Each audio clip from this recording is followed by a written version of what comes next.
think about one last burning people one to last beat up question cops. on I don't this. like it. Stuart Rhodes of the Oath Keepers militia, he had an 18-year sentence on seditious conspiracy conviction. That was commuted. He was at President Trump's speech last night in Las Vegas. I don't think there's a restriction on him being there. I don't like this. You know, we had a guy that was on death row that Biden gave a life sentence that walked into a bank and shot 2 ladies in South Carolina in cold blood. And he started complaining about the conditions of confinement. I don't like any of this. I think most Americans would like the president use the pardon power in a way to send the right signals, not the wrong But signals. you might have to revisit it if he does more of this? He has the authority to do it. Now, should we as a nation, given what's happened with all these folks, look at it? If you got an idea about how to rein in the pardon power of the president that goes too far, give me a call. President Trump revoked the security detail of the former Secretary of State serving under him, Mike Pompeo, his former National Security Advisor, John Bolton. He has, both of them were facing security threats because they were in charge of an operation to take out Soleimani in Iran, an operation carried out under Trump. Right.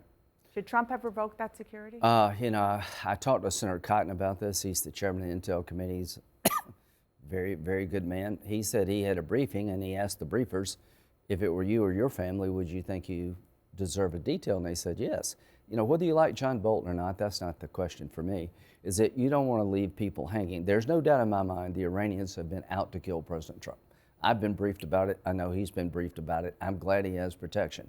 Whether you like Bolton or anybody else, we need to make sure that if you serve in our government and you take on foreign power at the request of the administration, that we do not leave you hanging. So they should get the security back? Yeah, I think we need to, the Senate needs to look at what happened and sit down and figure out what's the best way forward. Everybody doesn't deserve a detail all their life. It needs to be as needed. But what Senator Cotton told me, the threats seem to be real against these individuals, and I don't want to leave them hanging. It makes it hard to recruit people in the future. And you know, if something happened to these people, and you know, President Trump needs to think about, you know, getting people to serve in the future, owning that decision. So it was, just to put a finer point on it, it was a mistake. Yeah, if the intel is what Senator Cotton said, I think we should keep the details. We've been talking about some issues that Donald Trump, again, you said it's his prerogative. He's done a lot of things with the stroke of a pen. The issue that voters said that they were most interested in him doing is dealing with the crisis of affordability. Right. And we have not seen any substantial action on that.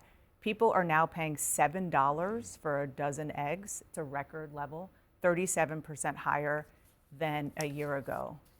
Are his priorities in the right place here? I was pretty involved in the last campaign. For every time he talked about eggs, he talked about illegal immigration 1,000 times.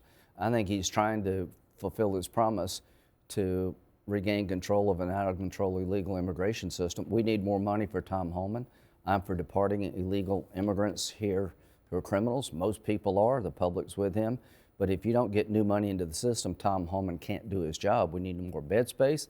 We need to finish the wall. But I think the signature issue for Donald Trump was to get a handle on illegal immigration, and he's off to a good start. We just need to help him in Congress. So immigration certainly was, he talked about that nonstop. Yeah, You're absolutely right. And he won. In a New York Times poll, after he was inaugurated, 29% of the people who say they supported him say it was to deal with the economy and inflation.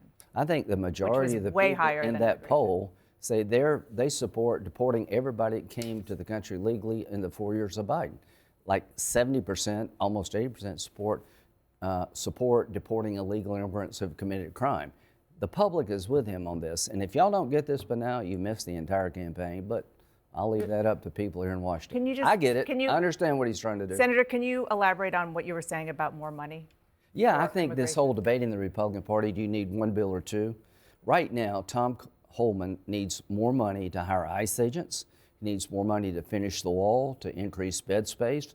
He doesn't have the tools necessary to carry out this plan that President Trump gave him until Congress appropriates more money. So to my Republican colleagues, we've hit a wall here. We're not building a wall, we've hit a wall. We need to appropriate money to Tom Homan so he can do what President Trump promised. And if we delay, the taxes expire in December. We got plenty of time to deal with that. I worry that we're going to own another attack on our country. I worry that we're delaying this plan that President Trump ran on if the Congress doesn't give his administration, Tom Homan, the money to do the plan that he promised, that President Trump promised. We need to come together quickly on this, in my view.